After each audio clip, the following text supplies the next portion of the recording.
wrestling buddies want to be your buddies. What's going on? Hey, buddy. Buddy!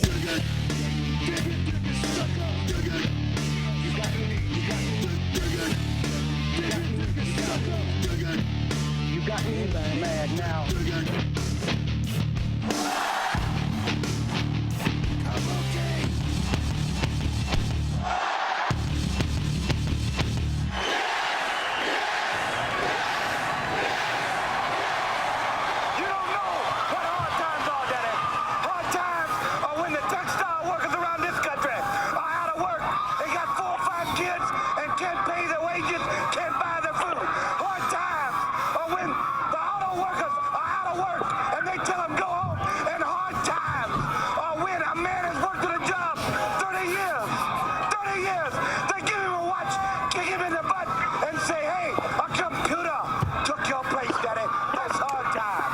Welcome to the Wrestling Compadres Slamcast right here on AfterBuzz TV, Podcast 1 on iTunes. However you're listening, we appreciate it. A very, very special show. It's an honor to be honoring the legacy and the life of the American Dream, Dusty Rhodes. We have so much going on. We have people calling in. Let's just get started right now. We're at WrestlingBuds on Twitter, Facebook.com/WrestlingBuds, at Jay Quasso, the man next to me. You can find him on the Curtain Jerks podcast and the 16 Bits podcast. Find him on Twitter at Curtain Jerks. He is Scott Narver. My boy. How are you, buddy? Good to be here. Well. Another sad week, but again, another celebration. It's going to be a celebration of Dusty Rhodes today. That dude right there, he's the pride of TCU and Houston, Texas. And you can find him on Twitter at CRice17. He's Chuck Rice. Yeah.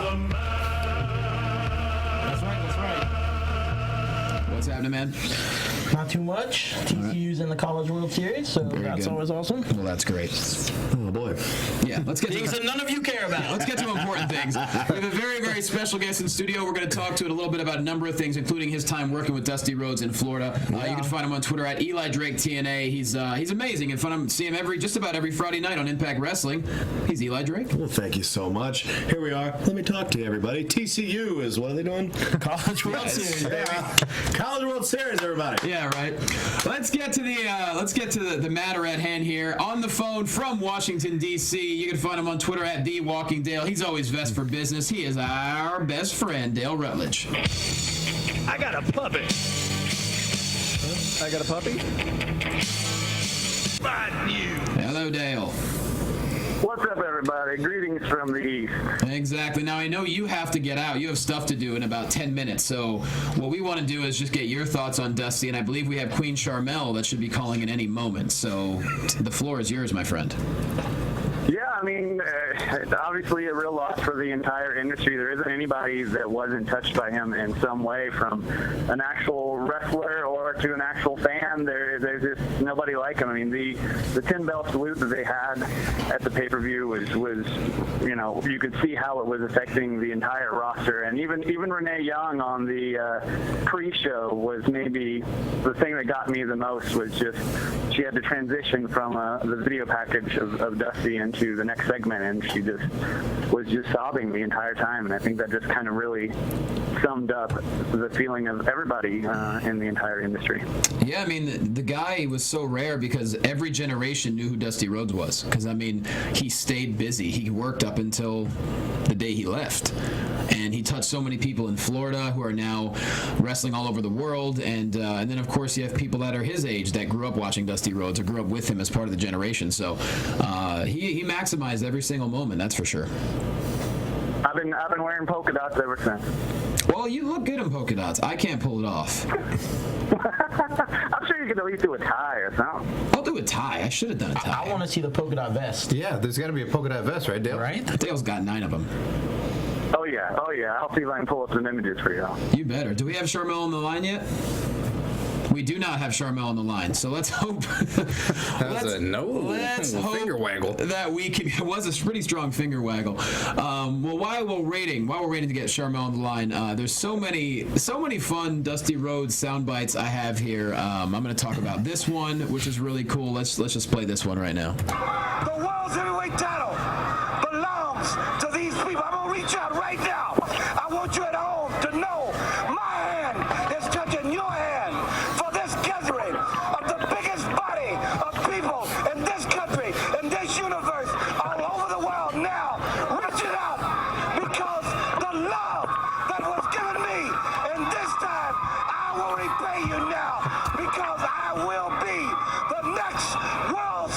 heavyweight champion of this hard time blues. God.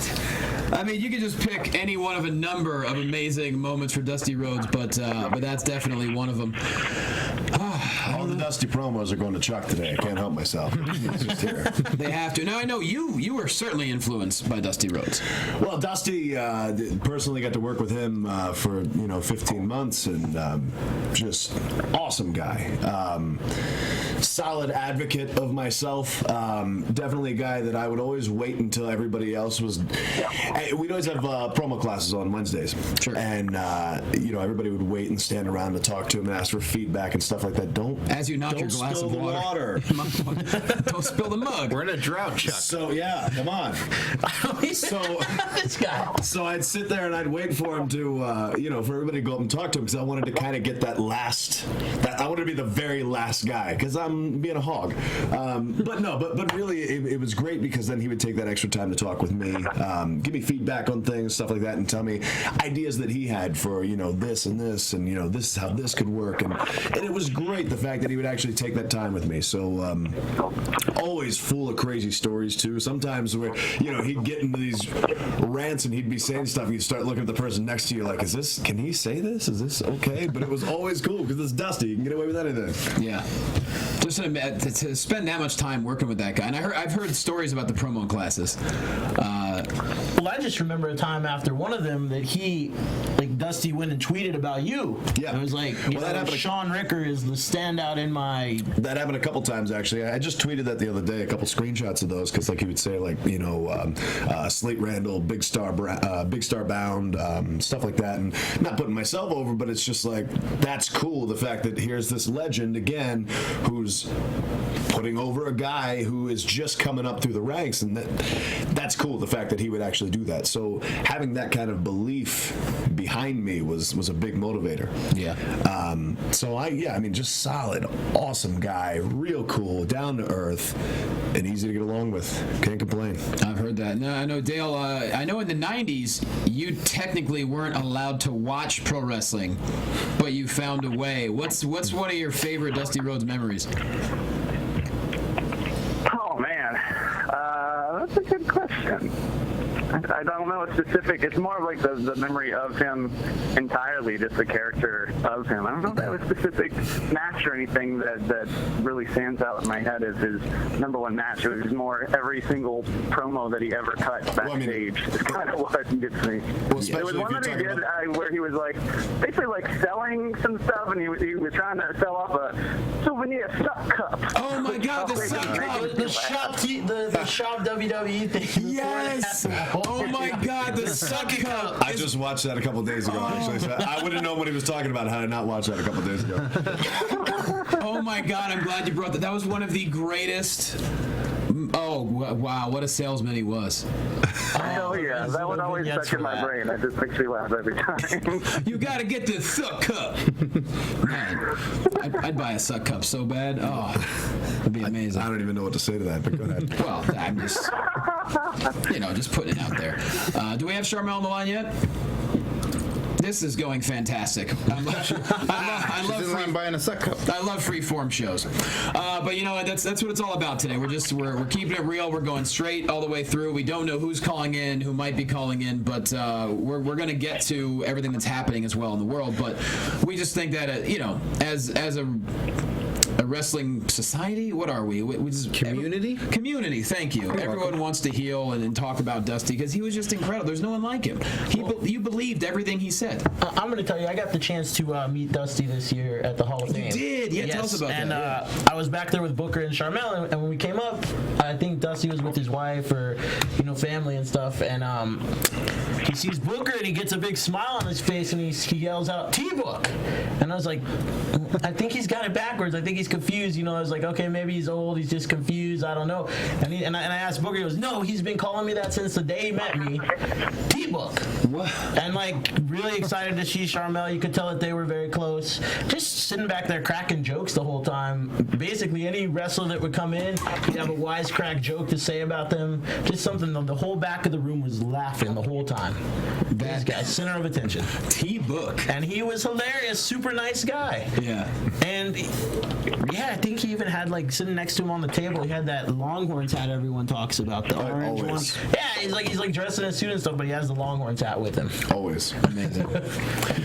Yeah, I mean, it's funny because, like, for me, I don't know about you, Scott, we're about the same age. Like, my initial memories of him were, you know, the WWF days.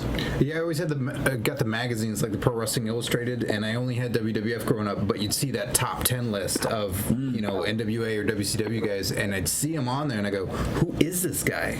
Like, you'd see all those guys, and you want to know who are they, and then I didn't get to see him until he was in WWF, and then with the polka dots and everything. Where did you all grow up? You didn't have NWA back then? In Texas, where I was growing up, we just didn't have that channel. Oh, I'm really surprised at that. Yeah, because my dad's actually the one who turned me on to wrestling. Like, he was always watching anything wrestling. Like, there was, I think AWA was on ESPN at one point. He was watching that in the afternoons. You had NWA. You could find like Saturday night. What's it? I think it was just WCW Saturday night is eventually what it ended up being. But back when it was NWA in the 80s. Right. So I saw this. So then when I'd see these NWA guys coming to WWF, that was like a crazy thing. When you had like the Brain Busters, for instance, like Arn Anderson and Tully Blanchard, and you had Dusty Rhodes and Ric Flair. It was so crazy because you have now. It was like the Monday Night Wars before the Monday Night Wars, where you had these guys that you saw on this other TV show all of a sudden appearing on this TV show. So it was like seeing Dusty Rhodes there. The only thing that threw me off was now here's this guy that's kind of like this cowboy kind of look in NWA, and then all of a sudden they got him in polka dots. But at the time, being 7 years old, I didn't really think twice about it. Now I'm kind of like, well, how does that make sense? What's so crazy about that too is like he was able to overcome the ridiculous stuff they would put him through, the polka dots, for instance. Yeah, right. And still be a man of the people, and the people loved him. Oh, of course they did. And I remember. Do you remember ever see the footage of the Midnight Rider? I just saw something the other day, actually. When the news came out, I started watching a bunch of Dusty stuff. So that's now. I forget what the storyline is, but something, I don't know if Dusty was fired or he was kicked out, and then he started, all of a sudden this promo came about. He was feuding with Magnum TA, I believe, and it was just him by a fire and a horse, and he was wearing a mask, and he's like, he didn't hide his voice or his lisp, nothing. He's like, I am the Midnight Rider, Daddy. It was just a classic. Oh, we have Queen Sharmell on. Let's get right to her. Are you there, Sharmell? I'm here. How you guys doing? Hey, it's Mama so wonderful Sharmell. to hear you. Chuck's here, Mama Sharmell. Say that again. I couldn't hear over Chuck. Oh boy. Well, let's just get right That's to probably it. normally the case. That's usually the case. We know you're a busy woman, but thank you for calling in. We're sharing our memories about Dusty Rhodes. Obviously, Chuck just told a story about how Dusty always called your husband T-Book as long as he's known him. What kind of stories do you have about Dusty? Well, you know, my stories with Dusty are just purely personal, so I don't know how much I can divulge because, you know, we have to keep the trades of the game secret. But Dusty was really, really awesome. The one thing I can say about him is that I never saw him without a smile on his face. And yes, he did affectionately nickname my husband T-Book. One of the things that I will be forever grateful for from Dusty is the fact that he was so close to my husband, which means he's so close to me. Right. When Booker was first starting out with his singles career in WCW, Dusty was always very, very supportive of him. And I know Booker mentioned this during his Hall of Fame speech back in 2013, but they put Booker on early on, first match, WCW, and Dusty told him, look, you know, just go out there, kill it, do your thing. You're great at what you do. And so when Booker came back through the curtain, the only thing Dusty said to him was, I bet they don't put you on first no more. Which, you know, that was just confirmation that Booker had arrived. And that's huge coming from a legend like Dusty. Now, I don't know if a lot of people know this, Sharmell, but 1 second, Sharmell. We were doing the King and Queen gimmick, Dusty would produce some of our vignettes. And you know, the King and Queen, King Booker, Queen Sharmell, that was so character driven. Yeah. And Dusty would come over and coach me, and he'd put his hand on his hip and pop his hip out to the side and start shaking and wagging his neck and wagging his finger and telling me, you know, go ahead and do your promo like this. So he coached me all the way, and I just can't thank him enough for that. He will always be missed. Well, speaking of Kings, Dale Rutledge is also on the line. So Dale, say hi to Sharmell. Bow down to the queen. All right, bow down. I know, Dale, you probably have to leave, so I just want to make sure that you had a chance to speak before you had to leave. Are you about that time to, gotta go? Yeah, I'm gonna get out of here, but thank you so much, Sharmell, for coming in, and Sean too. And it's really a sad day for the wrestling community, but I'm really think that he lives on with everybody's happy memories that we're all sharing today, and I couldn't be more grateful for y'all to be a part of the show. Absolutely. Well, Dale. Oh, absolutely. We love Dusty, so I'm happy to help, happy to share. Well, Dale, I will talk to you later on, my friend, but have a great rest of the night in D.C., and I'll talk to you later on. All right, have a good show, guys. All right. Bye, Dale. All right, so Chuck, go ahead. Now, Sharmell, I want to ask, Booker and you have been running the wrestling school for some time now and putting on shows for a while. And I guess the question would be, if there's one thing that Dusty taught you guys or that you learned from Dusty that you can pass down to this new generation, what would it have been or what is it? Well, you know what, Chuck, I'm glad you asked that because Dusty was one of the greats who was definitely willing to pass on to the next generation of wrestlers, pass on that knowledge.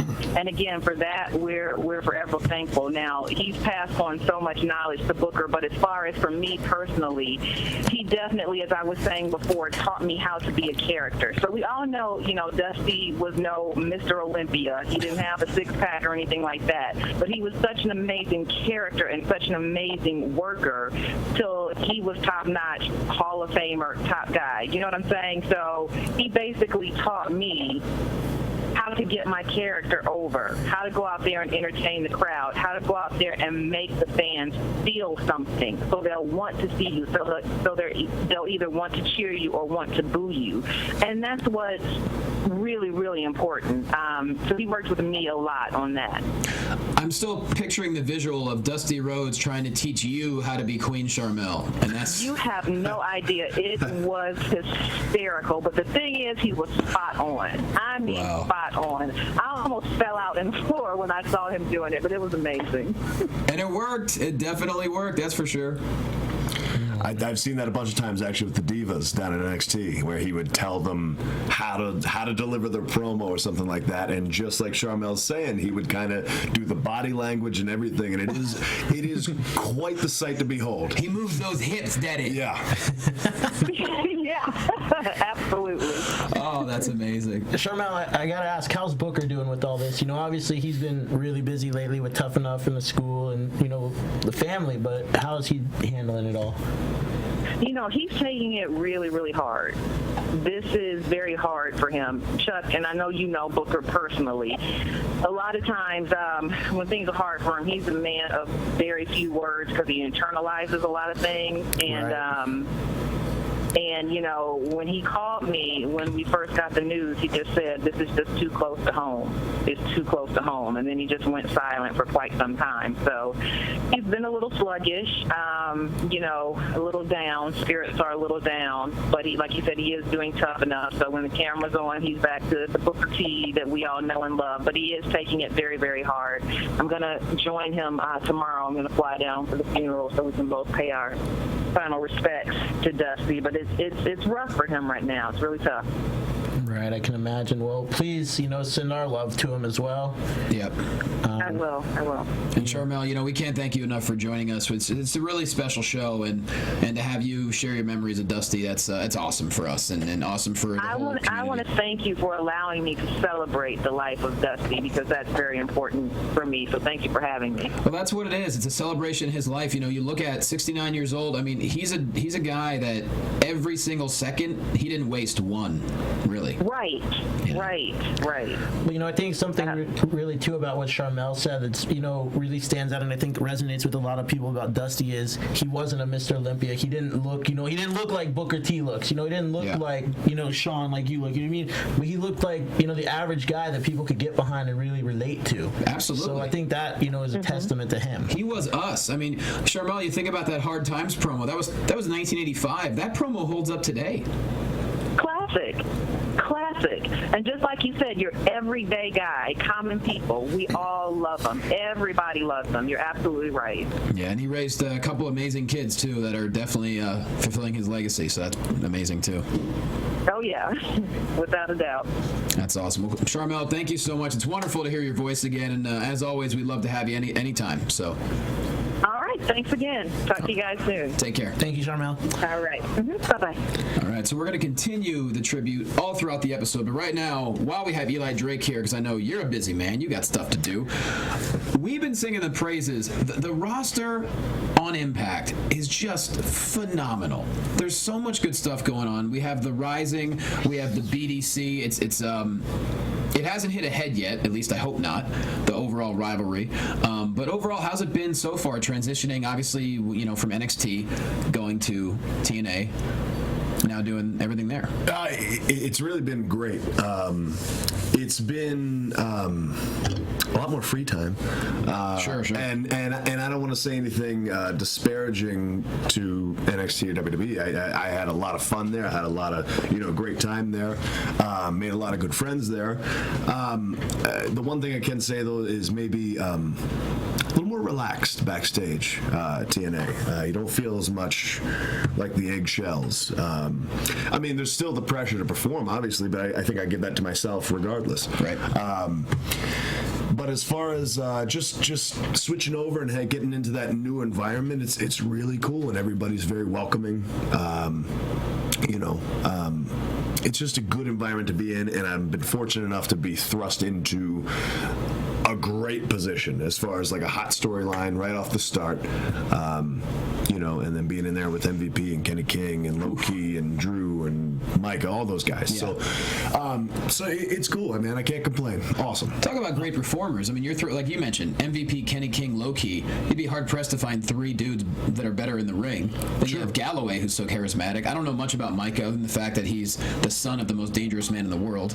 Haku. The most dangerous man, and then you see him backstage with his granddaughter, and it's like the most gentle man in the world. Like it's so strange. Like I was watching him chase this little girl around, and I'm just like, that's the cutest thing ever. And I've heard Haku is like the Hulk. He's like the most gentle man. Yeah.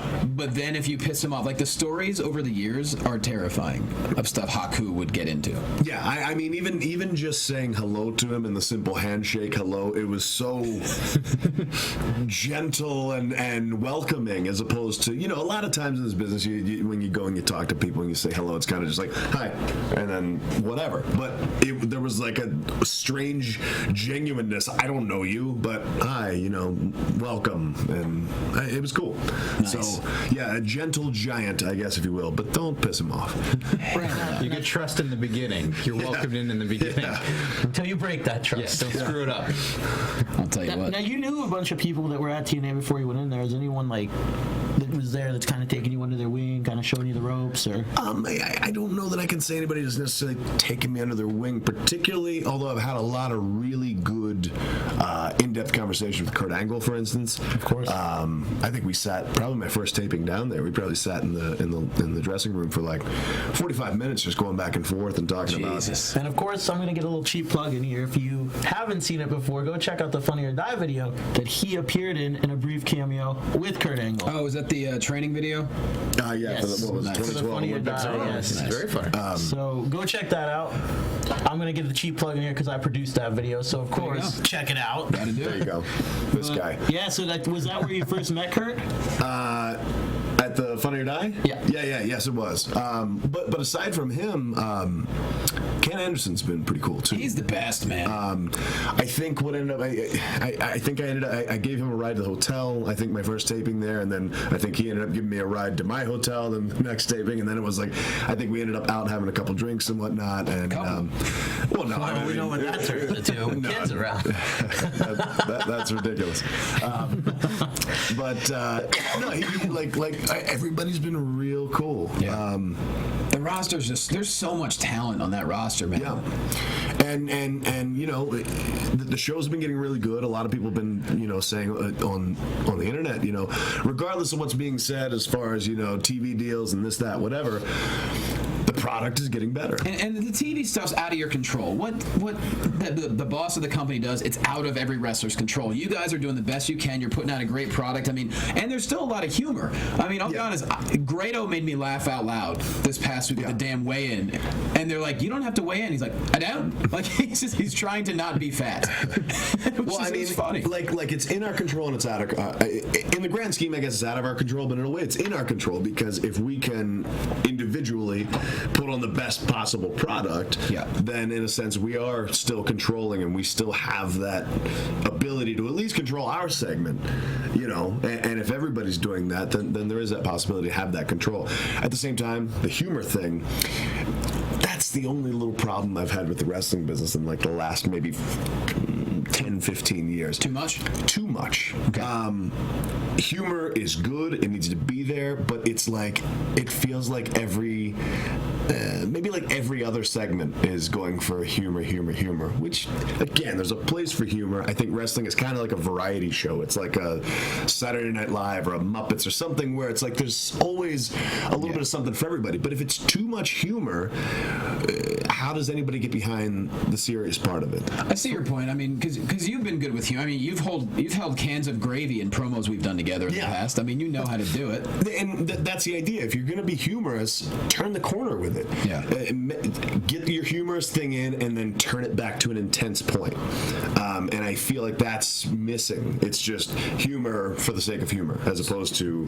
What's your philosophy on it? Does it need to be delegated to certain characters within the show, or does it need to be just sparsed throughout the show unexpectedly with whoever it is, and then bring it to those serious points? I think a little bit of both. I think it should be only particular characters.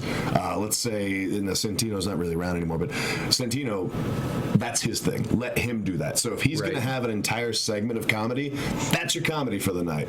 I don't need John Cena to come out and tell me a joke later. Okay. And it's... I think that's the real disconnect. Okay, everybody's still selling out, everybody's still making money, but the product is not what it was in, let's say, 1998, which of course that was a crazy time. It might never get back to that. Right. But if they ever have a chance in hell of getting back to that, there was always an intensity in everything. Mm-hmm. You go down to even the lower card, the mid card stuff. You got even Choppy Yo Pee Pee with Kai and Tai and Val Venus. Like, it was goofy and stupid, but there was still a level of intensity where it was like there's a real thing going on between these two where they're fighting. Because we still remember it. Like, it was so outrageous. It was goofy, it was stupid, it was kind of funny, but there was still like a real element of like danger, anger. It wasn't just like, I'm going to be funny and now we're going to fight. It was like, you know, it was something that made, I don't know what that just was, but there you go. So where would the Mark Henry and the transsexual storyline fall onto this? That's what I'm saying. See, now that was a segment that was just comedy, and let that be just comedy. Well, I know what you mean. You talk about how things have the intensity. Well, look no further. Kurt Angle and Austin Aries in that main event, and Kurt Angle and Rockstar Spud to kick off the show. But I'm telling you, we've been singing Spud's praises for a long time. But man, Angle and Aries, watch that match. That was artwork from the beginning of the damn match till the very, very end. Those two, that's one of the best matches I've seen in quite some time. So good. Everything about it. Just the story they told, how, you know, Angle barely kicked out so many times, and then how Aries ended up losing. It was perfect. Aries went for the suicide dive. Angle moves out of the way. Aries knocks himself out on the railing, which just looked terrifying.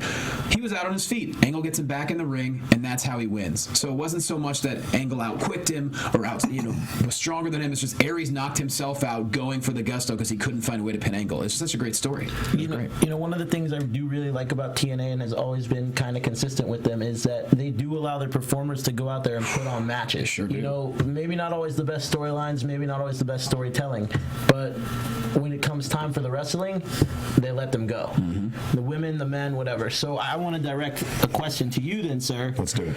There's a phenomenal roster in TNA, yourself included. If you could pick someone on there to have a match with, who would it be and what type? Considering the fact that you'll actually get to go and it won't be a 2-minute, cage match or something. Well, if you're having a 2-minute cage match, that'd be Hey, fun. listen, that's a problem, but you get what I mean. That's a lot of effort.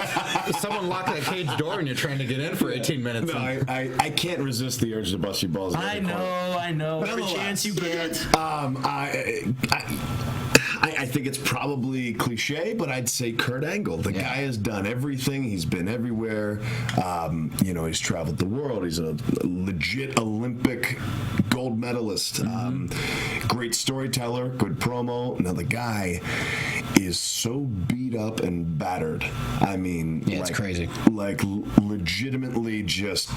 I feel like he's held together with duct tape and paper clips. And maybe. So now's the time to beat him. Yeah, exactly. Let me take advantage of that.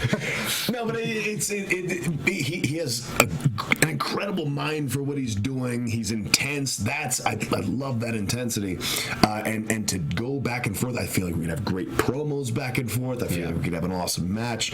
I'll tell you which one I want then. I know. 60-minute Iron Man. You and Kurt. Wow. Because Kurt can still go for it. I know that. Yeah. Can you? It's probably been a couple years since I've gone 60 minutes, quite honestly. We talking about the ring? What was her name? Well, I mean, come on. You'd be lucky to get 3 out of me in that case. But Hey. So I've heard. Follow him on Twitter. don't be a dummy. What are we talking about? I know. You and Kurt, 60-minute Iron Man match. Down the road, Book it. I would love to see. I don't know how this would work out storyline-wise, but I would like to see you and EC3. I think that would be a great. I keep getting tweets about that, actually. Everybody always talks about the promos together and whatnot. Oh, man. And I think in ring would be good. Two, I guess, similar styles. I think it'd be cool. I'd look forward to that, too. Yeah. It would just be a matter of, making that work right, because everybody looks at me and they're like, you're a natural heel. And so is he. That's the thing. So I don't know. Or you guys team up. You never know. That'd be a team. That might be too much. I don't know. I see you and Anderson doing something really great together. Yeah. He said there's a lot of similarities between you guys, like really good trash talking between you two, and just something. I think you guys could really do something great in the ring as well. Right. And Anderson, at this point, he's established that love from the fans. Where I don't know if Anderson can even be a heel at this point. Not that he can't do it. It's just fans are going to cheer him regardless. He's the heel to but chill you out. could be a total dick. Yeah. And so I think that would be a great. See, but You're in the truck and you cut that mic. You know what's funny about that, though, and I'm sure you get this a lot. I know this. That people think, oh, Sean's a dick. They were just looking at him, they're like, oh, he's gonna be a dick. But you're not. Like that's the funny thing. But come on, you've heard it before. No, honestly, that's the story of my life. I know. I can't tell you the amount of times. I'll give you a great example. I was when I first moved to California in 2009. I went to go stay with a friend, and he was staying with these 4 guys. One of his friends, Alex. No. Yeah, you don't know the guy. So it was like maybe 2 months in. The guy was like, when you first got here, I wondered, why does Eric hang out with this douchebag? He dresses like this and this. And he was like, you know what? After actually hanging out with you, you're actually pretty cool. And I'm like, thank you, I think. I don't know. But that's generally what happens everywhere I go. I remember you were nice enough to take me under your workout wing 3 or 4 years ago. I lasted 2 days, but it was nice of you to try. After squat, dude, after leg day, I'm like, I'm done. No. You tried with me and it clearly didn't work. I can't. No, leg day with I don't have you. long-lasting effects, I guess. Leg day with you, it's freaking. The next day, I crawled. I army crawled due to my legs. I couldn't feel them. Yeah. It was impossible. Well, I feel the same way on a regular. I hate legs. God. Yeah. Thanks for reminding me. Sucks. Dude tried to put me on a diet and I wanted to kill him after 2 days. Well, He knows what he's doing. well, that's true.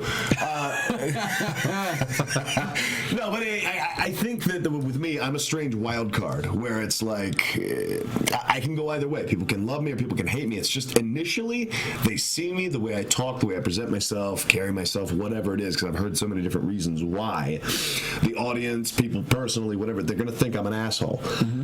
After a while, then they're going to be like, okay, from the crowd perspective, what always ends up happening is the things I say in my promo end up where they're like, oh, that's kind of cool. I like that. I like how he did that or how he said that or whatever. And then it's like a small section starts to like me and then a bigger section starts to like me. And it's like, That's what happened in Championship Wrestling in Hollywood, for instance. You were there for that, and it was kind of like I tried to fight it, and I would cut the people, and I'd be like, I hear all these people cheering for me. I didn't need any of you. Well, here's the thing: you being with Percy Pringle, people were going to cheer for Percy, and then when they hear you talk, they're like, "All right, we love this." It's the new generation. They like cool dudes that are heels. Yeah, and then the beauty of it was even, there were a couple times that Percy would go away, and it was like still this pop, and I'm like, okay, well, what do we do with this? Now, once Percy passed, it was like game over. That's babyface right there. The red carpet rumble was one of the greatest moments we ever had, and that was a great match for me. And the last time, coincidentally, that I went 60 minutes. Actually, I think it was like 80 minutes. Dude, it was a long time. But since then, I haven't gotten a lot of ring time since then. NXT, we did some house shows. Actually, I mean, regularly I was working live events there, but you're talking 8-minute match, 10-minute match, So when you talk about 60-minute Iron Man match, come on, Kurt, let's do this. Hey-o. Chuck, you got his number. Come on now. Let's make it happen. I mean, I want to see that. But what you were just describing kind of reminds me of someone else that has had an influence on your career. Sure. The Rock. Okay. So what is your relationship like with him these days? Or non-existent, Rock, where are you? I don't know. He's getting on Baller soon? He's being a hero. Yeah, well, I did the show The Hero in 2013. I kept pretty decent contact with him, his manager, who's actually coincidentally his ex-wife, Danny, and we would keep email correspondence and stuff like that and kind of update each other and whatnot. And I really haven't heard much, and really, in fairness, I haven't really reached out that much as well either. It's been just kind of, I don't know, like, to me, I'm the type of guy where I'm like, I don't want to bother you. Right. And I know the guy's busy. They're all like, what am I? Hi, hey. Like, I just send an email to say hi, I guess, maybe. Maybe so. Yeah. Checking in, saying hi, seeing how he's doing as a person. That always means something. I guess when I think about that, it seems maybe I'm overly suspicious and not trustworthy. I think it seems like I'm playing the game or being political, and that's, I don't know.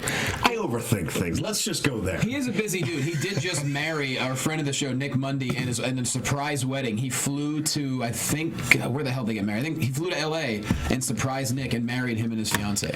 Which is pretty cool. He gets a lot of shit done. But I mean, like, that moment, on The Hero was really cool for you, I'm assuming, when they announced, oh, he's signing with WWE. I mean, like, it's kind of like a fairy tale ending right there. If not for The Hero, God, I'd have been in bad shape after WWE, because that gave me a beautiful savings. Because you took the money. Yes. Take the money, which you can find on Impossible Castle. Yeah, YouTube.com/Impossible Castle. I'm just going to put that out there because you can see Take the Money. Just saying. Can I do that cheap plug? Absolutely. YouTube.com/Impossible Castle. I know you have to leave because you just plug whatever you want. Plug whatever I'm actually 10 minutes late to leave. Okay, I gotta ask you one last question. Hurry up, Chuck. How's your friend Hugh Gasol doing these days? Who? Oh, don't even go there. Do Whenever you say his name, how's he doing? Get out of here. Not going there. Not going there. Anyway, we all know. Let's. You guys are creating things. Exactly. Stop it. There's nothing. Anyway, you're being professional. Anyway, I'm being real. Follow me at Eli Drake TNA on Twitter. Follow me at in the supermarket. Yeah, follow me at the supermarket. That'll be weird. Yeah, well, but aside from that, YouTube.com/Impossible Castle. You can find all these goofy comedies. I'm trying to talk. You're coughing over me. There you go. I'm trying. Okay, you can follow. We got a bunch of comedy sketches. A lot of fun. Bunch of goofiness. Check it out. Impossible Castle. But other than that, I'm pissed off and I'm leaving. This is Eli Drake, 10 minutes late. Chuck, what'd you do? 10 minutes late. Chuck. Good to see you, Later, buddy. Thank you for coming in. I love this show. There he goes. Says goodbye to everybody. All right. Throws the chair out. Perfect. I'll see you soon, bro. Oh, wait, you got your stuff? Oh, you need your water? Your No, he's already left. I don't know what he you're needs talking a about. gallon of water and his sunglasses. You can't leave without that. Oh, man. All right, let's get back to things. You know what? It is always a pleasure to have someone like him come by and spend some time with us in the studio. Johnny, you've been friends with Sean for years. I've known Sean for a while, or Eli as he's going by these days. Absolutely. But you know what, man? I want to go back to something we talked about with him for a moment. Yep. He does.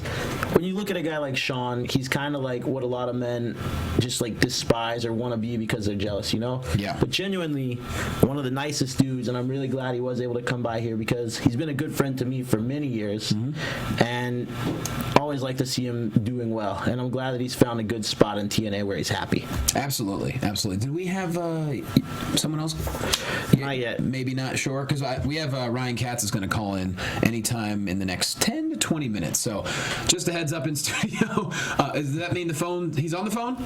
Oh, no, he's not. You're just giving us a thumbs up. All right, perfect. Johnny's learning ASL today. Look, this show is going to be a little different today. It's okay. It's freeform. It's a freeform one. We're trying to honor Dusty, and some people that got to spend some time with Dusty want to call in and talk to us, and we'll adjust for them. And Dusty always wanted to shoot from the hip. He made you believe everything he said because he did believe what he said, and that's we want to have a show like that today where it's just freeform. We're going to talk about everything. We're going to share all our memories about him, and whoever wants to call in can call in, and it's a beautiful thing. But while we're here, though, let's talk about, we had Money in the Bank, we had Raw.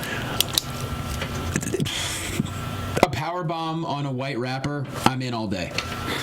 I'm in all day. A round of applause for Kevin Owens. You would be accepting of Vanilla Ice, Eminem, all these guys. Any of them? Machine Gun Kelly weighs 60 pounds. I was totally okay with that. I can probably outlift that guy. I think you might be He able to. probably loved that moment too. He's a big wrestling fan. Come on, if you get to be a part of something like that, awesome. Yeah, I give him a lot of. What's funny is only wrestling fans would make fun of a dude saying he didn't sell it well enough. He took a power bomb. Calm down. Yeah, I don't think he had any say in anything that happened. No. He just took it. And he sure did. And man, when Owens came out after that song, you just knew something was about to go down. You don't buy albums in person anymore. So if he needed it, he was going to get it on iTunes or something. So he was coming out to hurt him. That's a good point. He wasn't about to buy an LP. Like, hey, can I get it? Oh, can you autograph it? Oh, that'd be sweet. Wait, it's backstage. So that'd be great if he did try and buy one and then powerbomb them. I don't like your music. Snap. And then breaks the record. Oh, that'd be amazing. But yeah, that was a moment for sure. So Cena evens up the series, I guess we can call it, with Owens. He wins in Money in the Bank. So that leaves us with what? I guess we're going to have a rubber match where the U.S. title? You know what? They did a good job with this story so far. You know, I know last week we talked about how like a lot of us wanted to see Owens win or thought he was going to and thought it would be terrible for Cena to win so soon in this thing. That is what you said. I did. As you said that we all said it, but that is what you whatever. said. I know other people agreed with me, so we're going to go with this. Trying to put me under your umbrella? Yes, sir. But they booked it really well because now it's set up for a rubber match that we want to see. You know, Owens promo on Raw afterwards about it. Real good. Really good. The match itself was amazing. It was. Yeah, they pulled off some stuff out of the arsenal. Listen. The pay-per-view overall as a whole, I know it had some good moments, but it was not the best, you know? But give me that match on every pay-per-view and you won't hear people complain about the same match over and over because it's that fucking good. It was that good. Overall thoughts, Scotty? I thought it was really great that end moment that they told of, you know, hey, Cena respects Owens, and then Owens still takes him out, and then we had that moment of him grabbing the U.S. title and it giving the alluding to, fine, you beat me, I'm going to take this away from you because I know this means so much to you. Probably means nothing to Owens, which is great. I still love that idea. It does. They've established that, you know. He doesn't want this. It's all about, you know, getting to Cena. But taking that away from him now would then add that next element to the third match. And I also loved how Owens talked about how Cena said, yeah, you belong here now. He's like, I don't need your approval. You don't need to tell me I belong here.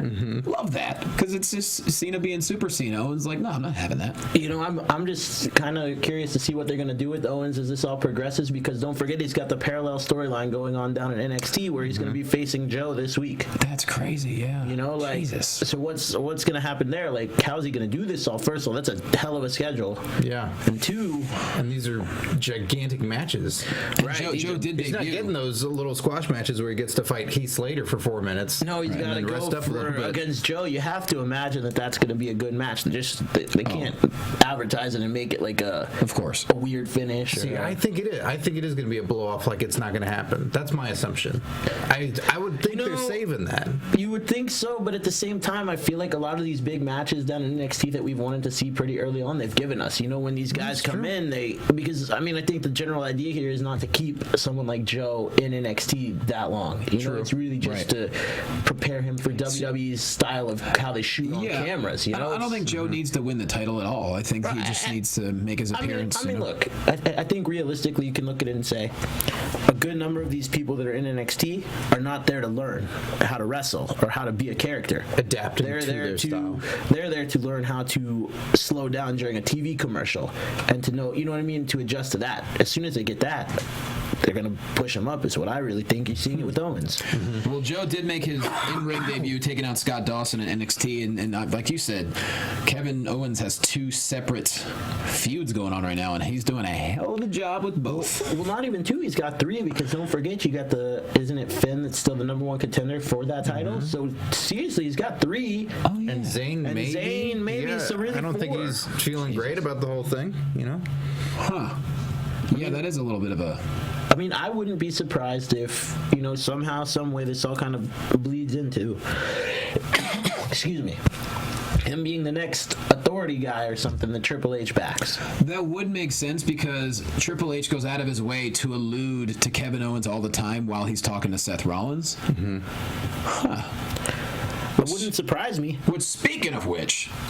If Kane's getting out of line, you know? Huh. Got a new D-double-O? D-double... Director of Operations? Oh, I thought you meant DWO. I'm thinking. No. Sorry. Can we talk about Kane's promo for a minute this week with Dean Ambrose? I prefer we would. That was amazing. Yeah. When he got real intense about don't talk about my family, dug that. I dug the whole interaction. Sure. And I think we're starting to finally see that side of Kane come back out where he's not going to be with that authority much longer. Well, they're certainly teasing it, and especially now the fact that we found out who Seth Rollins' opponent is going to be at Battleground. Brock Lesnar! Brock Lesnar! Brock Lesnar! Yep. Didn't see that coming. I'm ready for that trip to Suplex City. Wow, Suplex City. Battleground just meant something. First time ever. Yeah. Battleground's always like, all right, whatever. I'll watch Pretty it. amazing. Now you have to watch it. That's like what Heyman said on Stone Cold's podcast. That's like when he shows up, you can't miss it. Suplex City! That's right. You know what? I like that we're going to have this match. I don't like the timing that they're giving it to us, though. So? I really don't like that this is going to kind of push Ambrose out of that title picture. I really don't. Because you have to imagine, I mean... Do you think we have a triple threat at SummerSlam, perhaps? No. I think they're building towards... Rollins versus Triple H match at SummerSlam eventually. I mean, you can see the tears in the fabric starting to happen. Mm-hmm. There's... No, it's just this double like, Just 2 old men thinking. So that's either, and that's not going to be for the title. I mean, they're not going to, probably Seth Rollins is going to lose to Brock Lesnar is my prediction. Lesnar takes his title back. You think? You don't think Rollins is going to hang on to it? Maybe for a minute. To Mania? But I really think that it's going to set up for a Triple H versus Rollins because he's like, you didn't believe in me, babyface turn from Seth Rollins, maybe. I don't know. But I just want to see Dean Ambrose stay in the picture. Yeah. Well, I mean, it's always great when some guy can get in that spot when maybe not everybody backstage is fully behind it. It's like, yeah, we get it, you're popular, but you're not ready for this. But when they prove themselves in that spot, then they go, all right, well, I guess we got to put them in the running down the line. And Dean Ambrose did that. Look, here's what I'm truly afraid is going to happen to Dean Ambrose. He's going to get the Dolph Ziggler treatment. And he's always going to be right on the cusp of it. No one's going to get the Dolph Ziggler treatment other than Dolph Ziggler. Yeah. Which is a shame because he's putting on awesome matches too still. I'm just a bit upset. I know. He's killing it. Him and Owens on Raw. Whew. He took a beating. Owens did everything to him. The cannonball, throwing him almost into the ring bell, throwing him against the barricade. What else did he do to him? Just about everything. He did everything to him. I think Ziggler's problem overall, like it's the problem I have with the TV character. There's nothing about him that's redeeming. There's nothing good about that character. That when he turned into a good guy was he left AJ, admitted he cheated on her, and it was fine. Like he's a scumbag. Like, there's nothing good about the character that he is. He's a great wrestler. He has amazing matches, but as far as a redemptive character that's someone good. But you can change a character, but you have to have the support from the right people to make it matter either way. And a jean jacket. You need a jean jacket. He's got a jean jacket and a headband. And a headband. I'm just saying. I mean, look, there's an argument that could be made that Dolph Ziggler is probably one of the top 3 wrestlers they have in that entire company. Oh, that's without question. You know, and that's a deep roster. And the fact that they keep letting this happen to him, it sucks. It does. There's just no other way to put it. But there's always just something else going on. There's an Ambrose, there's a Rollins, there's a Lesnar, there's all these. But that's my whole point. I think that Ziggler is so good, and he's always right there on the cusp. And, and if he were to win it, you wouldn't be totally. Well, you'd be shocked only because they let him win it, not because of his ability or the ability to carry it. He's in that spot that Christian was in. What was that? 2005, 6 in WWE, where Christian champion of Europe. Look, I think that's an. I think it's a fair comparison that Christian was having all his great matches. He felt like the guy that should be having that spot and running with it. And then he went over to TNA and then got to be that guy that everybody recognized it over there. That in such a deep roster of what's going on, like all these new attractions. We're getting Joe, we're getting Zayn, we're getting Owens. It's gonna keep happening. I agree with that, but to say, you know, like, look, I'm not taking anything away from Christian as a wrestler, as a character, awesome. But I think that he was with WWE so long before he went to TNA, and you always had this image of him as that goofy guy throwing tantrums in the ring with DDP, you know, just a mockery of himself at times, doing a really good job of that character. Yep. You could never really see him as that world heavyweight champion of that company, you know? And that's you. Whereas like Edge kind of transcended all that and reinvented himself in a way. Christian got a haircut, bro. Did you see that haircut? Cost him a lot of money. That's an expensive haircut. And I'm taking nothing away from him because awesome wrestler, awesome character, but I don't think it's fair to compare that to the situation Dolph Ziggler's in, because Dolph had a really shitty character when he came into WWE in the Spirit Squad. Sure. Really shitty. Well, he wasn't Dolph Ziggler at the time, but yeah, I know what you mean. But managed to transcend that and create a new character that I think is... And he was a caddy before that. Oh my God, Kerwin White's character. Oh, I know. We know Chavo would like to forget about that as well. All right, we have a caller. I know exactly who this is. Very good friend of mine, and we've known each other for a lot of years. And he's one of the people. When you watch NXT, he's one of the reasons that NXT is great. You can find him on Twitter at @IamSmiley, and the Twitter profile picture of him right now is him and the American Dream, Dusty Rhodes, because they work very closely together. And he is Ryan Katz. Are you there, brother?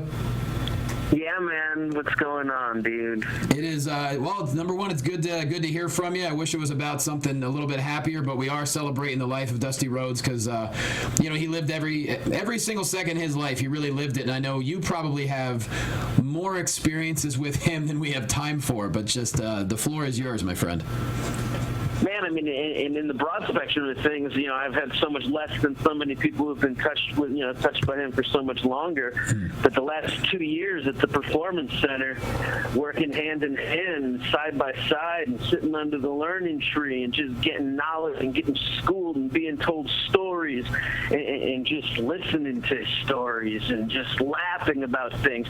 Corey Graves just put a post up recently talking about our staff meetings, and then Graves was like, and by staff meetings, I mean sitting in the office and eating barbecue and just shooting the S. And you know, it was just amazing. And being able to come into a business life. So for a guy like me, who got hired and wasn't a high-profile player in the wrestling world, you know, went through and chugged along a nice career for myself, 15 years on the indies, but nothing of huge profile that made me known or, you know, gave me clout or status.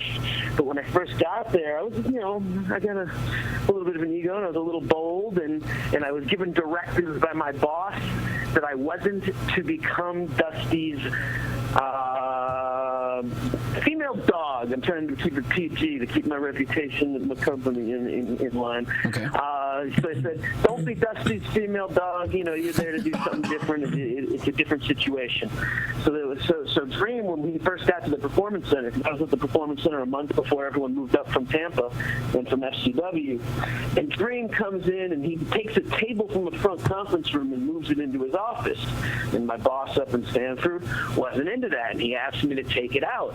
So one day I was taking it out as Dream was coming into the office. Jesus. Doing this, and he starts going crazy of like, what the hell are you doing, Ryan Katz? You've been here for 4 minutes. I've been here for 40 years. And then he just started going on this rant, and he was going around the office and yelling and screaming to anyone who would listen in every single different room about 4 minutes and 40 years. And I was a little worried my first month or two there, because I was like, you got to find a way to get in with him and earn his trust and be on his side.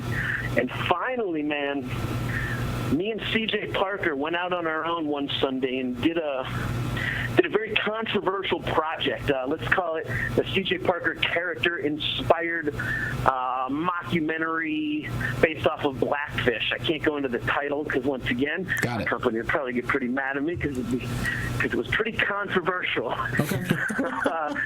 And it caused a lot of issues, and it caused a lot of internal rift, and it's probably something that'll never, ever be seen. But internal, it got spread through the office, and half the people who saw it thought it was brilliant and a great piece of work, and half the people who saw it thought, how the heck can this guy go create that down there, and how can he think it's appropriate? And Dream just supported me, and he's like, Ryan Katz, do you believe in this project? And I was like, absolutely. I think it's a great project, and I don't see why everyone thinks it's so controversial. It's, you know, it's a parody, and it's timely, and it's current events, and it plays to his character, and, you know, and his character's a heel, so of course it's going to push some buttons. And Dream was just like, well, if you believe in it, then I believe in it, and I believe in you. And from that day on, like, that was it, and there was no more barrier between us, and we went on and had a friendship. And the other thing he always used to say was, you know, when he was talking to my superiors, my bosses and Triple H and whoever it may be, and it would always be, Ryan Katz doesn't work for me, he works with me. And it just to be able to know that I get to work with the guy who's one of the best, legend. I mean, and touches everyone. And, I mean, it's just crazy. And when we heard the news, it was crazy. And just knowing that I thought I was coming home from that live event tour and I was going to see him on Monday, and that's not the case. It's nuts.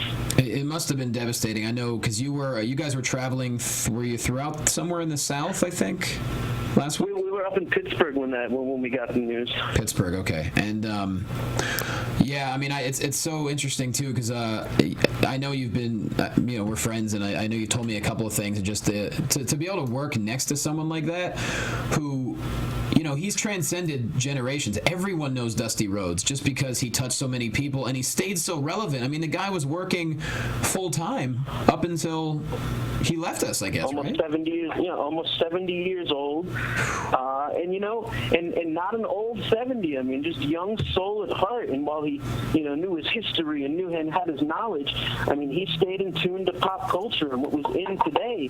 And I would never call him one of those people that creatively that was out of touch.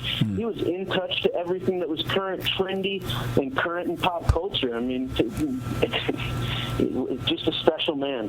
Well, it's funny. We just had Sharmell Huffman call in, and she talked about how during the whole King Booker, Queen Sharmell era, Dusty would teach her how to be Queen Sharmell and would just like swing the hips and do the finger wag. Like, I could only imagine what promo class must have been like with him.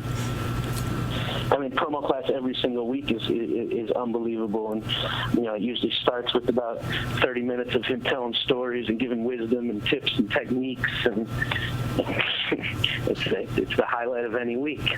Yeah, and do you guys know? I mean, obviously this is still it's still so new.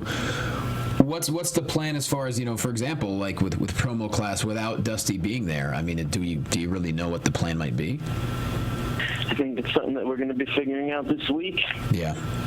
And you're back. I really can't say anything more than that. And you're back in Florida right now?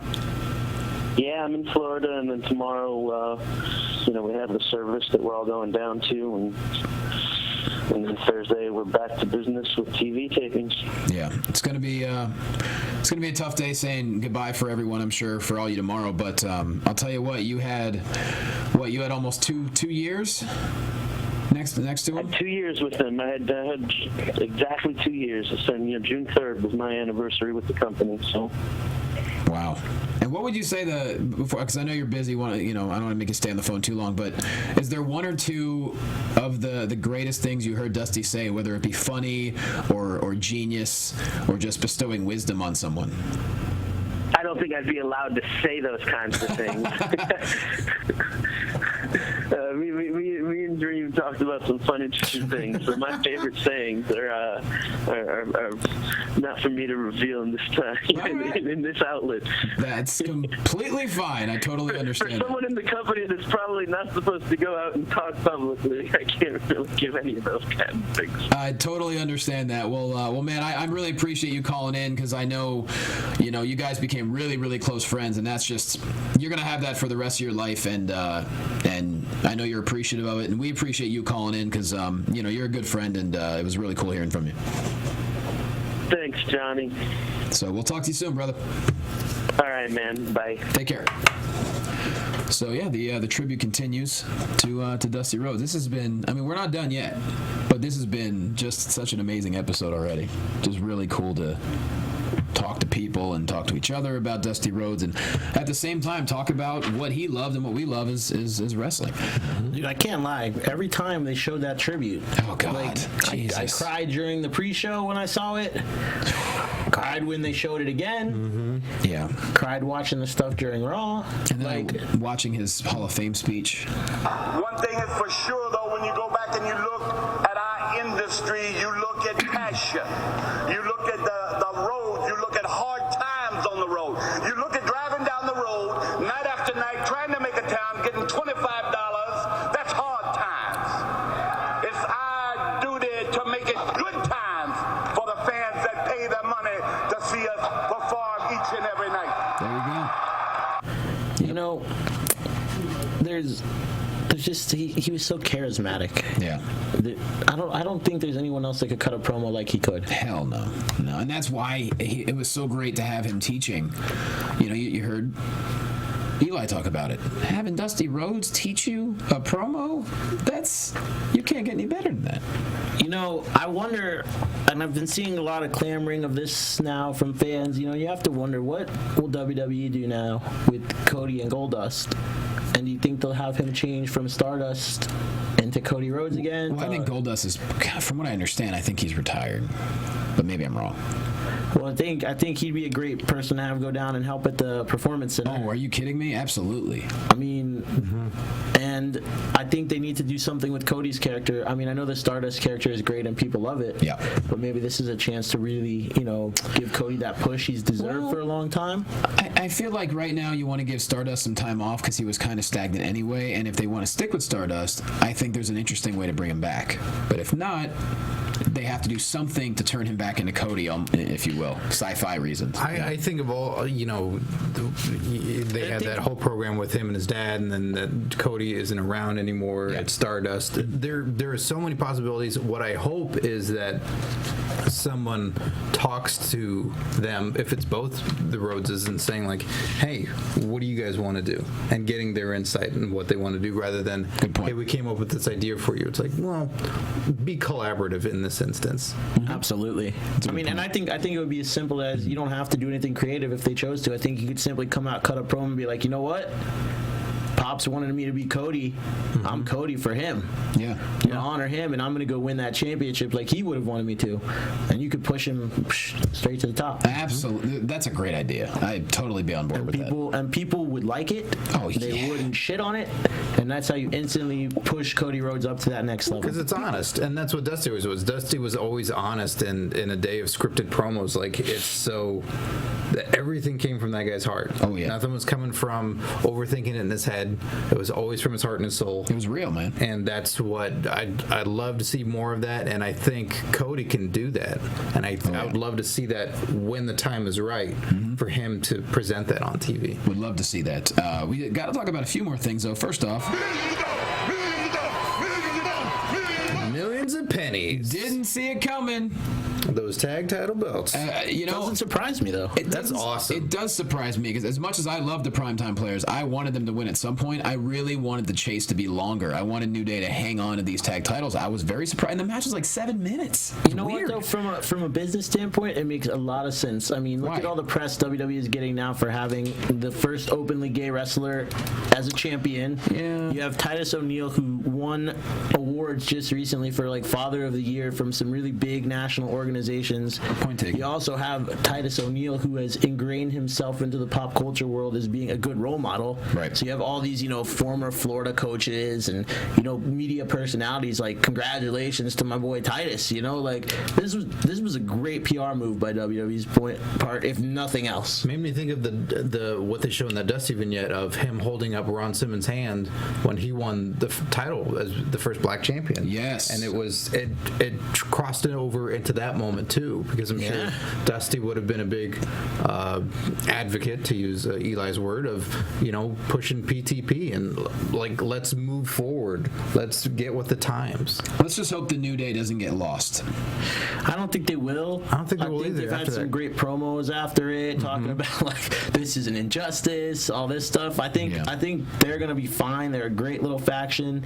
I think they might even add another member or two before it's all said and done. That'd be kind of cool. But I don't think you have to worry about that. And I think even if it's just for a short little period, because no one's really been holding those tag titles for a long period of time when they have them in the division lately. And I think that's kept it fresh. Yeah, it's a good mix-up.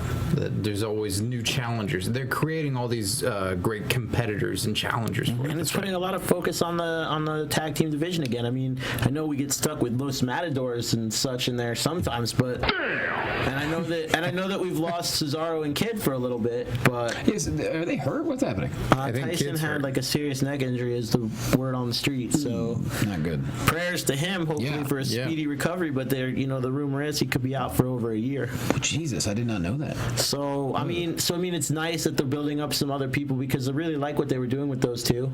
You got the Usos on the shelf right now, so imagine you can build up some long-term story stuff here too for that division. Yeah. So take two guys that aren't doing anything, throw them together, see what happens. They're doing it in NXT right now. I really like this new tag team, Zack Ryder and Mojo Rawley. I was gonna say Mojo's back. I like that. It's a good fit. Why not? And then of course Regal did set up Samoa Joe versus Kevin Owens. So if you're listening to this on a Wednesday, it's tonight. Or if you're listening throughout the week, that means the match already happened, and we'll be talking about it next week.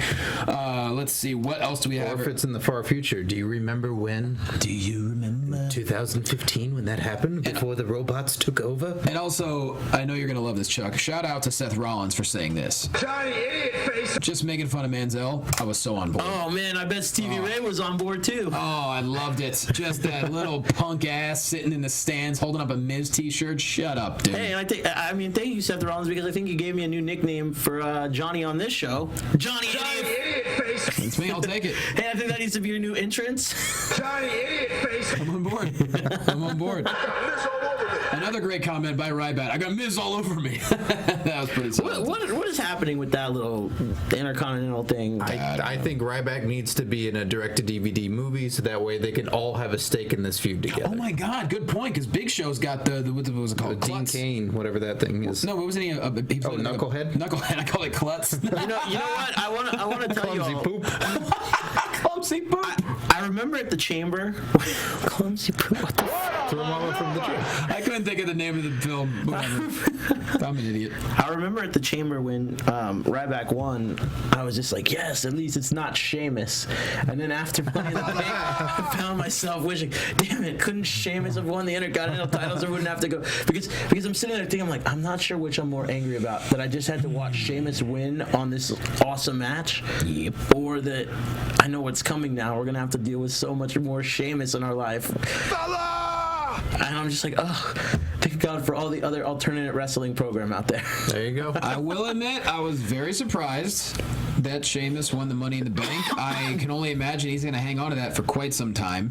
Because unless, like you said, Brock Lesnar does, because clearly Brock Lesnar's in a babyface position right now. If he does take the title from Rollins, then I can see Sheamus stepping in. Which that would be, those two together would be pretty solid. Good, great. Have Lesnar beat him and get rid of that briefcase, and it's just a distant memory. Because the thing that scares me the most is how they play up how much this is almost like a guaranteed championship. You know what I mean? Like, yeah, it doesn't always happen, but they're playing that aspect up again pretty big, and that scares me because it's Sheamus holding it. Just his character just boring. No, but hey, I don't know. We'll see what happens. I'm just surprised at how much Chuck doesn't like Sheamus. And listen, he's a perfectly nice guy. Had good interactions with him every time we've encountered each other. Chuck doesn't like gingers. You should know that. Oh, that's what it is. That's what Actually, it is. Chuck loves redheads. Loves redheads. Your beard is a little sideways. Okay. But that's Sheamus. the hashtag right there. Chuck loves redheads. Send it to Sheamus to tag Chuck, everybody. Oh, hell no. My boy. Oh, I love it so much. All right, we got a couple more things. We actually interviewed Was that Neville. a Jess soundbite? And that was Jamie Noble. My boy. My boy. From Raw, talking about Joey Mercury. There you go. We're going to have the interview with Neville coming up in just a few minutes. We got to run down a few more things. Then we're going to have our closeout. Yeah, we got to interview Neville last week sometime, and so we're about to play that in just a bit. Got to run down. Usually we'd spend more time on Lucha Underground, Ring of Honor, but, it's a special show today. So Lucha Underground, incredible again. Chavo returning, taking out Blue Demon and the crew. Blue Demon with in the a crew. suit. With the crew, I should say, yeah. Demon's fighting in a suit with dress shoes and all that. It's crazy. That's got to be difficult. Sometimes a man's going to fight in a suit. You saw The Kingsman? Great movie. That's a great movie. One of my favorites in recent memory. Let's see. Drago wins versus Cage, Cuerno, and Hernandez, meaning he can stay at Lucha Underground, which is great because Drago is just awesome. And the very ending of the episode, Katrina choking out Dario Cuerto and makes him give Mil Muertes a shot at the title. And the more Mil Muertes and Katrina we have, or Katarina, I can't even say it right, the better. They're great. You know that taping we went to? She winked at me. No, she didn't. Oh, shit. You lying I son. don't. I gave her one of these. You're full of it. There's no way. I am, and it's charm. She did not wink at you. She winked at me. Please. Steve Sears saw it. Are you saying during the taping or somewhere else? Oh, yeah. Well, she wanted to see me somewhere else, but I'm like, I'm busy. I'm hanging out with you guys. Play hard to get. I'm going to one-up you here for a minute, buddy. Yeah, you love redheads. You love Sheamus. I get it. Your beard is a little sideways. You know what? Never mind. What? What do you got? Did someone wink at you? Trish Stratus kissed me on the cheek once. When? When I was like 14. Oh, that was prime time. Awesome. Trish Stratus. Yes. I didn't know she was into underage guys. I gotta say, he topped you, buddy. No way. Oh, come on. He was 14. Wow. He didn't know what to do with that. Yeah, well, like you know what to do with Katrina. All right, What do you do when she goes for the kiss in the cheek? You turn the head. That's what you do, Chuck. Let me make something perfectly clear. Chuck will never top Scott. Ever. Well, I mean, yeah, Chuck will bottom me. Oh hell no! This is almost as great as those rape jokes last week. Moving on. Ring of Honor, Best in the World, Friday, June 19th.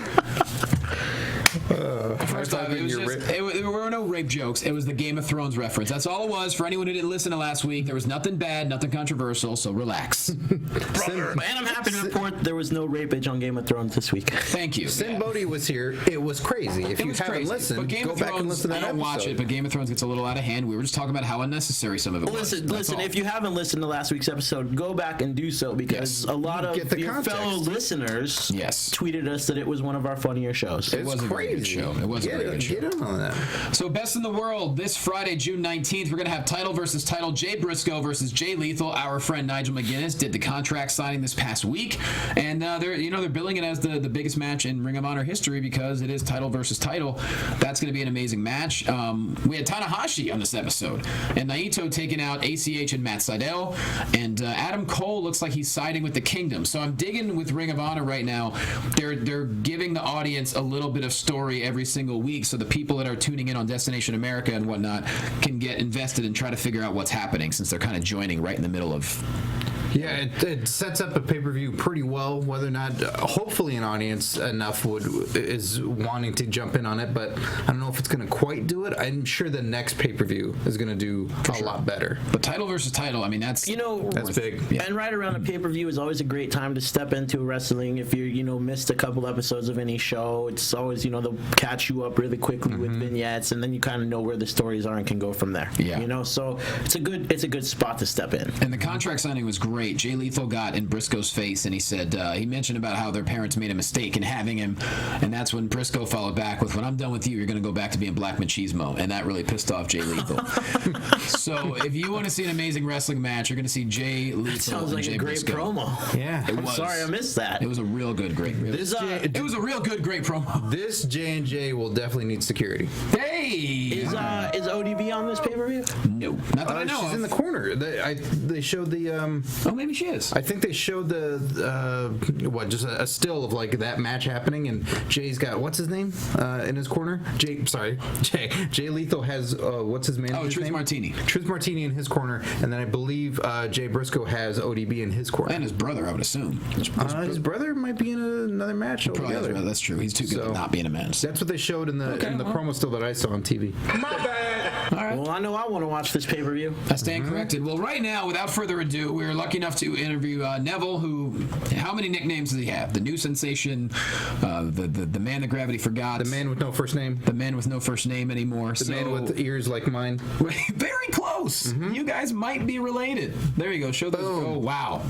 I didn't even have to move these. Your right ear just went off. into my headphone. Yeah, you're welcome. So, all right, enjoy this interview with Neville, and then we're going to close out our tribute to Dusty Rhodes. So, here is Neville, along with Dale Rutledge and myself. All right, guys, it is our honor to welcome to the show the first and only man so far to have held both the NXT Tag Team title and the NXT Championship, the latter of which a record reign of 287 days. He is the man that gravity forgot. He is the new sensation, and he might just be Mr. Money in the Bank. He is the one and only Neville. How's it going, Neville? How's it going, guys? Thank you very much for having me. Oh, man, it's an honor. Well, first off, I just wanted to say congratulations to you on an amazing debut and run on Raw and SmackDown so far. How has that transition been treating you? Thank you very much. It's been awesome. I'm having a lot of fun. I think, being in NXT, I was very much prepared for Raw and SmackDown, and, I'm just trying to make the most of it and enjoy it every day as it comes, Yeah, I mean it's been quite a ride so far. So and it's only been a couple of months. So you're on the up and up for sure. What would you say are the major differences between NXT and the main roster? They're actually very similar, to be honest. NXT kind of tries to replicate the landscape and how things are appearing Raw and SmackDown. So it's a lot more similar than you think. I guess the main difference is will obviously be how busy you are up here.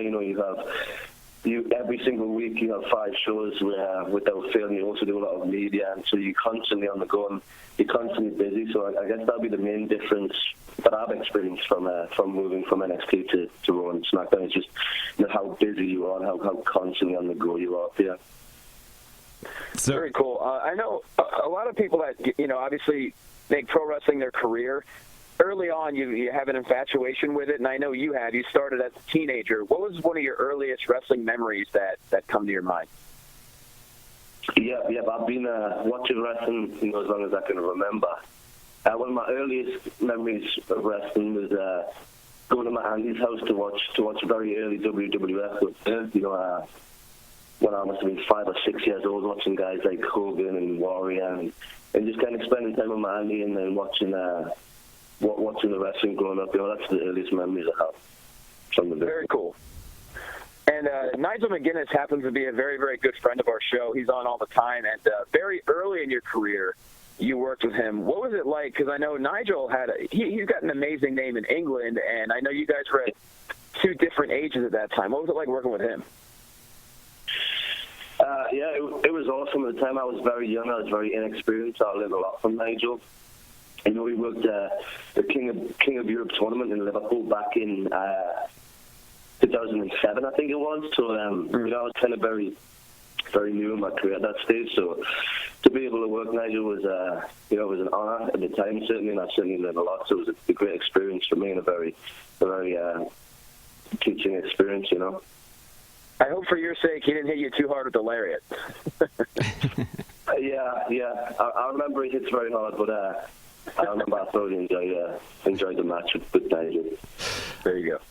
Okay, Neville, imagine this. So Triple H or Vince calls you up and they say that they want you to create your very own ultimate WWE stable. Who are your go-to guys on the roster right now? My own stable? Oh, that's a good question. If I could have a free reign, I guess my choice, I think a European stable would be pretty sweet. Like, I'd love to jump in with Cesaro, maybe. Cesaro's a good friend of mine and a phenomenal athlete. So I'd definitely like to Cesaro to be in there. And maybe King Barrett as well.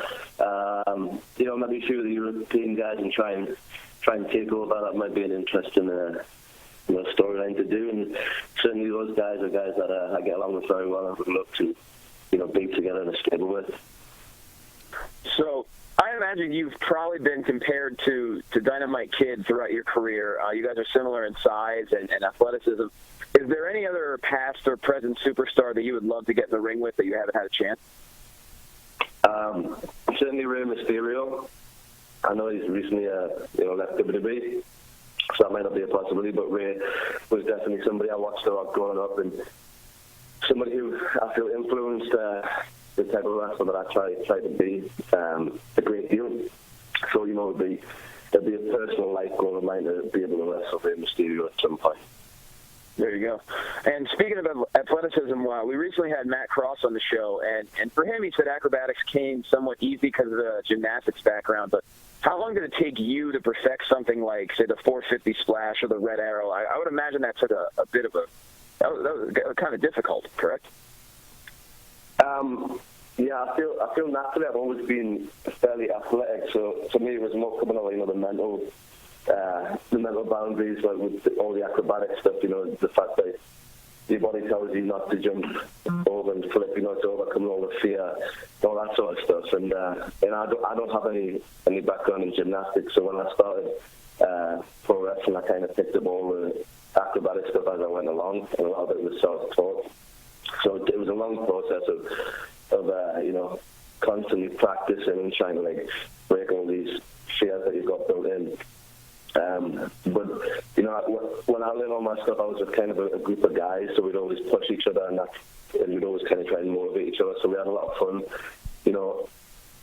from learning all the different acrobatic stuff that I have. We had a lot of fun during the time. So I look back and it was a long process, to learn everything, but it was also a very fun memory, that I had learning all my stuff with all my friends and practicing and kind of going around as a crew, Very cool. Well, speaking of moves, then, will we be getting any new power moves or finishers from you during the dawning of the altitude era? Maybe an altitude adjustment or something?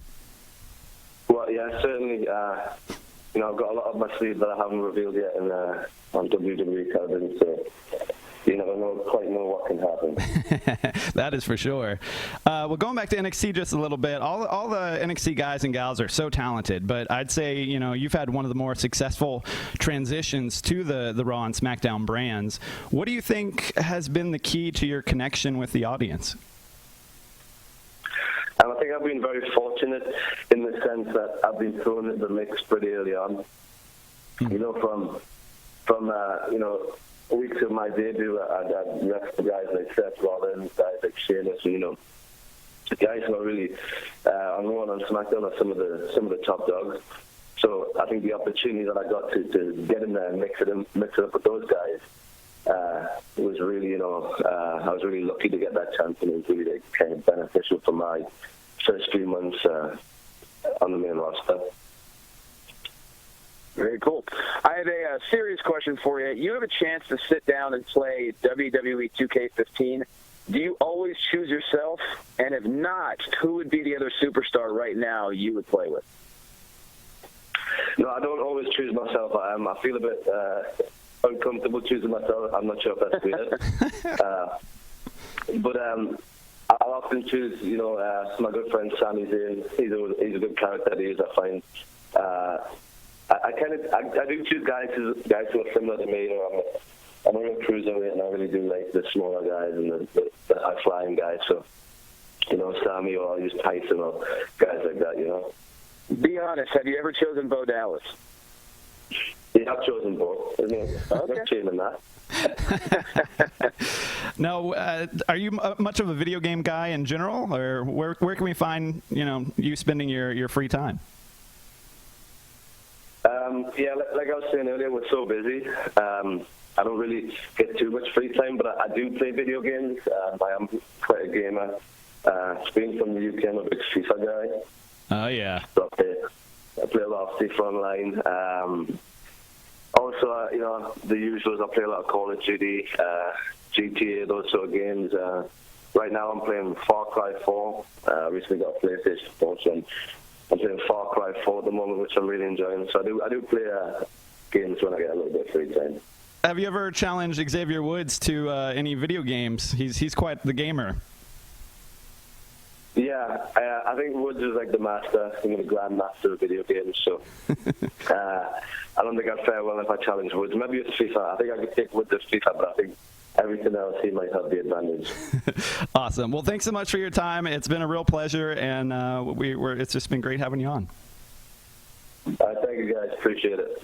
Take care. Thanks, Neville. All right, we hope you enjoyed that interview with Neville. I mean, needless to say, this show has been just full of just really, really good stuff as we, pay honor to the legacy of the American Dream, Dusty Rhodes, and talk about great memories we have of him as fans. And then, of course, we talked to Sharmell and Ryan Katz and Eli Drake and Dale Rutledge about, their memories about Dusty Rhodes as well. So, and, of course, you got to listen to our interview with Neville. Hope you enjoyed that. So, with that said, we're about to close out this show. Facebook.com/WrestlingBuds, @WrestlingBuds on Twitter. Of course, please go to Podcast One. On the front page, there's a survey. It'll take about 5 minutes of your time. Fill out that survey, and please tell them you listen to Wrestling Compadres and that you love the show. And, of course, you can watch us on AfterBuzz TV on YouTube, just YouTube Wrestling Compadres. And that is about it. We thank you very, very much. This has been an honor to do this episode because just on social media, the wrestling community itself just really, you could tell they wanted a show like this, and it was fun to give it to you guys. And we hope you enjoy it. And it was really fun. So, Chuck Rice, put yourself over, sir. You can find me on Twitter @CRice17. You can find me on Instagram @ChuckRice. And, of course, hopefully very soon you'll be able to see all three of us in some capacity in some more Marquee Extreme. Let's hope so. Ooh, that'd be nice. Scotty Narver. You can listen to my comedy wrestling podcast, Curtain Jerks, and also my comedy video game podcast, 16 Bits Podcast, both available on iTunes and SoundCloud, and you can follow me on Twitter @Curtain Jerks. Perfect. @Jay Quasto. It's getting close. Denver, I'm almost there. June 25th to 28th. Please come out to Denver Comedy Works in downtown Denver. It's going to be so much fun. And to close out this show. Dude, wait, you're going to be in Denver? I sure am. Well, that state's perfect for you. Going to Colorado, your comedy will actually be funny to these people. Yeah, you know me and my, yeah. Whether you're funny or not, they're going to think you're funny. Hey, yo. All right. A couple bionic elbows being thrown after the show. Yeah. I will. Hold on a minute, player. To close out the show, I wrote a tribute to Dusty Rhodes. And so, oh boy, they say, what is it? Imitation is the sincerest form of flattery. Is that the phrase? That is it. So I'm going to say this rhyme in my Dusty Rhodes impression, and it's going to lead into his music, and his amazing music is going to end this episode. So what he's telling y'all now is, if you want to stop listening, this is a good time. And get on YouTube and see the impression in person. It's going to be amazing. Get on YouTube. Watch this part. So with that said, everyone, thank you for listening. Thank you for watching. We love you. And here we go. To Dusty Rhodes. To the man who told us about hard times, we felt every word you said, especially when you rhymed. You may not have been a bodybuilder or have good tan lines, but to every one of us, you were truly one of a kind. Whether you had jeans and cowboy boots or black and yellow polka dots, every time you set foot in the ring, Daddy, we all had to watch. You may have taken a trip up above to check out a new scene, but we always know you'll be smiling down on us as we try to make you proud. We love you, the American Dream. Amen.